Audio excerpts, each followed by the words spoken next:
नमस्कार, मंडल news bulletin में आपका स्वागत है। आइए पेश करते हैं आज के प्रमुख व मुख्य समाचार।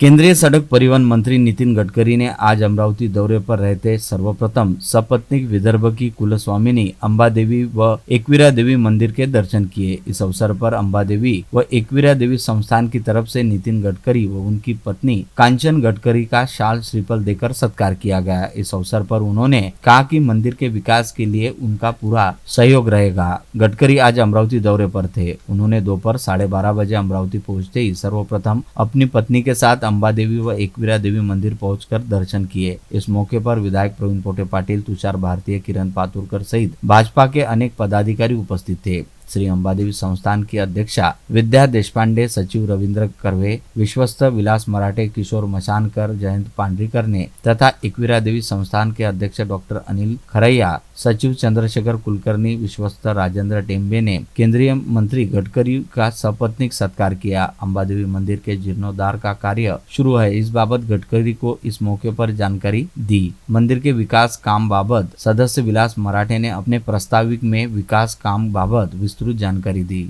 गडकरी ने मंदिर के विकास काम के लिए आवश्यक निधि उपलब्ध करवाने का इस अवसर पर आश्वासन दिया। बऱ्याच दिवसांनी अंबादेवीचा आशीर्वाद घेण्याची संधी मिळाली।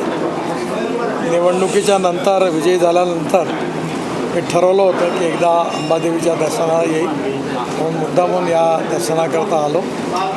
आपल्या सगळ्यांचं भलं हो। या मंदिराच्या जीर्णोद्धारामध्ये जे काही सहकार्य मला करता येईल ते मी नक्की करेन। मंदिर के दर्शन करने के बाद गडकरी ने राजकमल चौक स्थित doctor Pathak supervision eye care and laser centre का उद्घाटन किया। पश्चात दोपहर में बडनेरा स्थित रिम्स अस्पताल में किडनी ट्रांसप्लांट व अवयवदान पुनर्प्राप्ति केंद्र का उद्घाटन किया। बाद में श्रीकृष्णपेट स्थित महिंद्रा राहटगांवकर के घर सदिच्छा भेंट देकर वे नागपुर के लिए प्रयाण कर गए। कांग्रेस ने सांसद कार्यालय का ताला तोड़कर कल जिले में पालक मंत्री चंद्रकांत पाटिल अमरावती दौरे पर रहते उसे कब्जे में लिया। इस कारण वातावरण काफी गर्मा गया था। इस घटनाक्रम को लेकर विधायक कडू ने कहा कि यह गलत है। नवनीत राणा को उस कार्यालय में काम करने की छूट थी, लेकिन बलवंत वानखड़े को नहीं। यह एक तरफ का पक्षपात है, ऐसा नहीं होना चाहिए। जिलाधीश ने बलवंत वानखड़े को कैबिन देनी चाहिए थी। जिलाधीश ने ऐसा पक्षपात नहीं करना चाहिए। यदि जिलाधीश इस तरह का बर्ताव करते होंगे तो हम उसका निषेध करते हैं। मला असं वाटतं का कलेक्टरने ती कॅबिन द्यायला पाहिजे होती। कलेक्टरनं असा पक्षपात करू नये। एका खासदारासोबत अशा प्रकारचा जिल्हाधिकारी वागत असेल तर त्याचा आम्ही निश्चितच निषेध करतो आणि अशी वेळ खासदाराला येत असेल तर याच्यासारखी दुर्दैवी गोष्ट नाही आणि बळवंतांनी जे केलं त्याचं आम्ही समर्थन करतो। बोंडेंना आता मला समजत नाही, एवढा मोठा माणूस असं का वागतोय। भेटा लागेल त्यांना, भेटून आम्ही समजून सांगू बोंडेंना। नाही आता ते एका दिवसासाठी अर्ध्या दिवसासाठी येते तर तोडगा कसं काढणार ते। एक दिवस मुक्कामी आले पाहिजे पालकमंत्र्यांनी, 2-3 दिवस तर मुक्कामी आले पाहिजे। जिल्हाधिकारी पक्षपात आता तेच तर मी पहिले म्हटलं ना, पक्षपात जर करत असेल कलेक्टर आणि असं वागत असेल तर चुकीचंच आहे। कलेक्टरांनी निपक्षपणे वागलं पाहिजे। नवनीत राणाला कॅबिन आहे, बळवंताला देत नसेल तर मला वाटतं याचा अर्थ काय निघतोय। कलेक्टरला समज द्यावी सरकारनं। शिवसेना उभाटा के सांसद अरविंद सावंत कल अमरावती दौरे पर रहते समय उन्होंने कहा कि सरकार गधों की सरकार है। आरक्षण का प्रश्न यह राज्य सरकार का नहीं। लोकसभा में उन्होंने मांग की थी कि 50% की मर्यादा बढ़ाए और उसे 70% तक करे, जिसमें ओबीसी को किसी प्रकार का डर नहीं रहेगा। यह आरक्षण विषय केंद्र सरकार का है। सभी लोग आंदोलन केंद्र सरकार के विरोध में करे। 10 साल में भाजपा के किसी भी सांसद ने मराठी अभिजात दर्जा के लिए कभी आवाज नहीं उठाई। विधानसभा चुनाव सामने रहते यह सभी टाइम पास कर रहे हैं। थोड़ा समय लगेगा, लेकिन सभी को पता चलेगा कि किसका क्या होगा। राज्य की वर्तमान सरकार जल्द बदलनी चाहिए, ऐसा भी उन्होंने इस वक्त कहा। वारंवार निर्णय दिलाय की 50% वरती आरक्षण देता येणार नाही। काल परवाकडे बिहार मधलं आरक्षण जे 62.5 त्यांनी केलं होतं, अगदी जनगणना करून केलं असं म्हणतात, ते आरक्षण सुद्धा उच्च न्यायालयाने रद्द केलं। एकमेव आरक्षण आहे 50%पेक्षा अधिक ते तामिळनाडूमध्ये। ते 69% आहे. आणि म्हणून मी लोकसभेमध्ये ही मागणी करत आलो की आरक्षणाची ही 50%ची मर्यादा आहे ती दूर करा. ती दूर केली आणि एक 70% जे काय तुम्हाला द्यायचं ते त्या टक्क्यांचं आरक्षण तुम्ही जाहीर केलं की त्याच्यानंतर जो काय म्हणजे 50-70 केलं समजा, तर जे 20% वाढतील त्या 20%मध्ये राज्य सरकारला त्याची अनुमती द्या की या 20%मध्ये जे म्हणून वंचित राहिले त्या सगळ्यांचं आरक्षण त्या 20%त असवा, त्यांच्या लोकसंख्येच्या प्रमाणात. ही मागणी मी तिथे लोकसभेत सतत करत आलेलो आहे. त्यामुळे जे ओबीसी वर्गाला सातत्यानं भय वाटते ते राहणार नाही आणि हे वरचं जे आकडा आहे त्याच्यामध्ये जे कोणी छोटे मोठे घटक राहिले असतील त्याला करता येईल. राज्याला का द्यावं, तर साधा धनगर तुम्ही उल्लेख केला, तिथं केंद्रामध्ये धनगड असा शब्द आहे. तर धनगड आणि धनगर, ड आणि र या एका अक्षरासाठी ते आजवर दिलं गेलं नाही.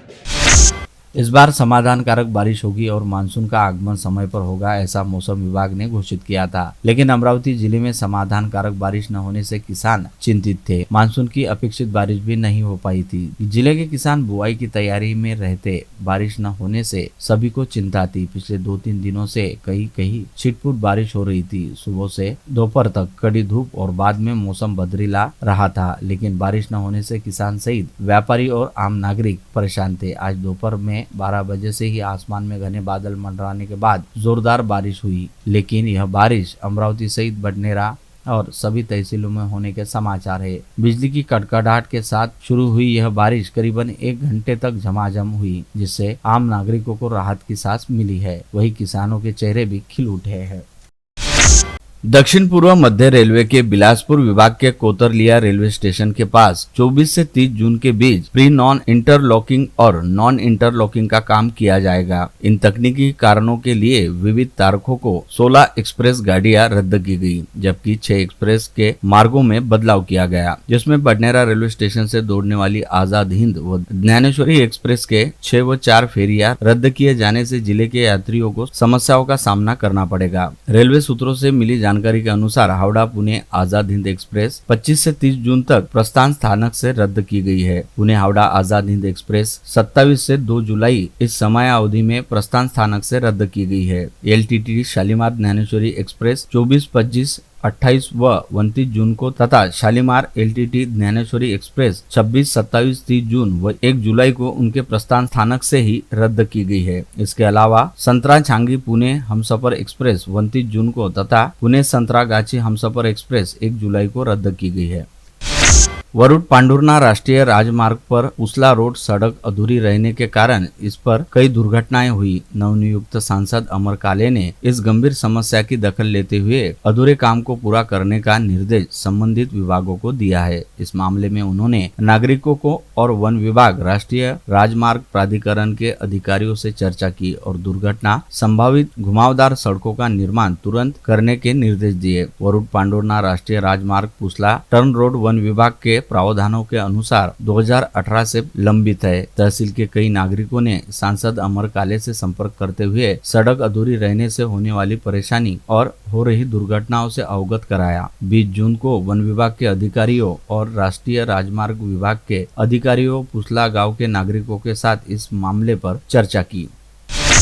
अमरावती जिला शिवसेना पदाधिकारियों को अपनी नकारात्मक सोच बदलकर विधानसभा चुनाव के लिए एकजुट होने की नसीहत शिवसेना उबाटा सांसद तथा अमरावती संपर्क प्रमुख अरविंद सावंत ने दी. उन्होंने कहा कि एक जमाने में जिले में शिवसेना के 4 विधायक और सांसद भी शिवसेना का ही था, लेकिन आज जिले में उसी मजबूत शिवसेना की ताकत 0 हो गई है. यह जिला शिवसेना पदाधिकारियों की नकारात्मक सोच का ही असर है. यहाँ हर कोई अपने लिए तो पद और टिकट मांगता है, लेकिन पार्टी ने उसके अलावा किसी अन्य को वही पद या राजनीतिक मौका दिया तो वे पार्टी का काम ईमानदारी से नहीं करते. ऐसे शब्दों में उन्होंने नाराजगी भी जाहिर की. अभियंता भवन में आयोजित पदाधिकारी संवाद सम्मेलन में वे बोल रहे थे. पार्टी संगठन को हम हमेशा मां का दर्जा देते हैं, इसलिए कांग्रेस पार्टी हमारे लिए मां के समान है. उसे आगे बढ़ाने तथा अधिक मजबूत करने हम हमेशा प्रयासरत रहते हैं. अगर कोई हमें परेशान करता है या फिर दादागिरी करने की कोशिश करता है तो वह सहन नहीं किया जाएगा, ऐसी हुंकार भरते हुए चेतावनी विधायक एडवोकेट यशोमती ठाकुर ने दी। सांसद बलवंत वानखड़े गढ़चिरौली चिमूर के सांसद नामदेव किरसान, सांसद गोपाल पाडवी के सत्कार समारोह का आदिवासी कांग्रेस समिति द्वारा आयोजन किया गया था। इस कार्यक्रम में वे बोल रही थी। विधायक ठाकुर ने कहा कि जिले के आदिवासी बंधुओं ने हमेशा ही कांग्रेस को सहयोग दिया। मोघे ने कांग्रेस को हमेशा सहयोग दिया। उनका और मेरे पिता पूर्व विधायक स्वर्गीय भैया साहब ठाकुर का प्रेम संबंध रहा है। हमें बड़ा करने तथा अपने अनुभवों की पोटली हमारे हाथों में देने उनका अमूल्य योगदान रहा है। कांग्रेस नेता राहुल गांधी ने हमेशा ही आदिवासी समाज बंधुओं के विकास की कामना की, ऐसा भी उन्होंने इस वक्त कहा। बीबीए और बीसीए पाठ्यक्रम में दाखिला लेने के इच्छुक विद्यार्थियों के लिए एक बड़ी राहत की खबर है। राज्य सीईटी सेल ने दोनों पाठ्यक्रमों में दाखिले के लिए एक और बार प्रवेश पूर्व परीक्षा कॉमन एंट्रेंस टेस्ट सीईटी का आयोजन करने का फैसला लिया है। इस संबंध में सेल के आयुक्त के हस्ताक्षर से एक अधिसूचना जारी कर दी गई है। अधिसूचना में कहा गया कि बीबीए और बीसीए सहित 2 अन्य पाठ्यक्रमों के लिए 29 जुलाई को सीईटी का आयोजन किया गया था। इसमें शामिल नहीं हो पाने वाले विद्यार्थियों की शैक्षणिक हानि नहीं हो, इसके लिए अतिरिक्त सीईटी का आयोजन किया जाएगा। हालांकि अधिसूचना में यह स्पष्ट नहीं किया गया कि सीईटी कब ली जाएगी।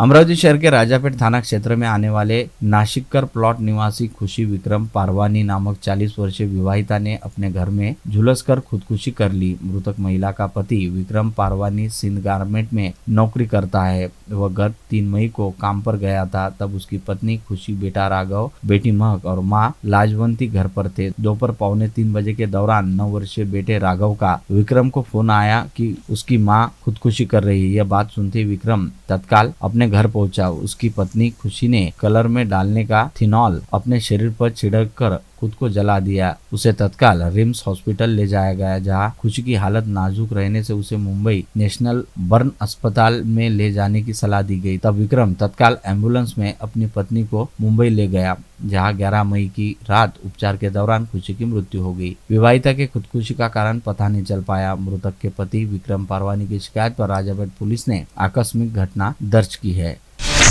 अमरावती शहर के क्राइम ब्रांच यूनिट 2 के दल ने बढ़ती दोपहिया वाहन चोरी की घटनाओं को देखते हुए पुलिस आयुक्त नवीन चंद्र रेड्डी के निर्देश पर जांच करते हुए मिली जानकारी के आधार पर वाहन चोर गिरोह के 4 सदस्यों को पकड़ने में सफलता प्राप्त की। इन आरोपियों से चोरी के 11 वाहन जब्त किए गए। पकड़े गए आरोपियों में 3 आरोपी बडनेरा शहर के और 1 अकोला का है। गिरफ्तार आरोपियों के नाम बडनेरा शहर के 5 बंगला निवासी हेमंत राजेश चिलवंते, राजेश राजू गावंडे, सिंधी कैंप निवासी अमित नरेश गालवानी और अकोला के अंबिका नगर निवासी प्रदीप विजय बांगर है। क्राइम ब्रांच यूनिट द्वारा जब्त की गई मोटरसाइकिल की कीमत 4,17,000 रुपए है। इन चारों आरोपियों को पुलिस रिमांड पर लेकर पूछताछ की जा रही है। उसमें वाहन चोरी के और भी मामले उजागर होने की संभावना बताई जा रही है।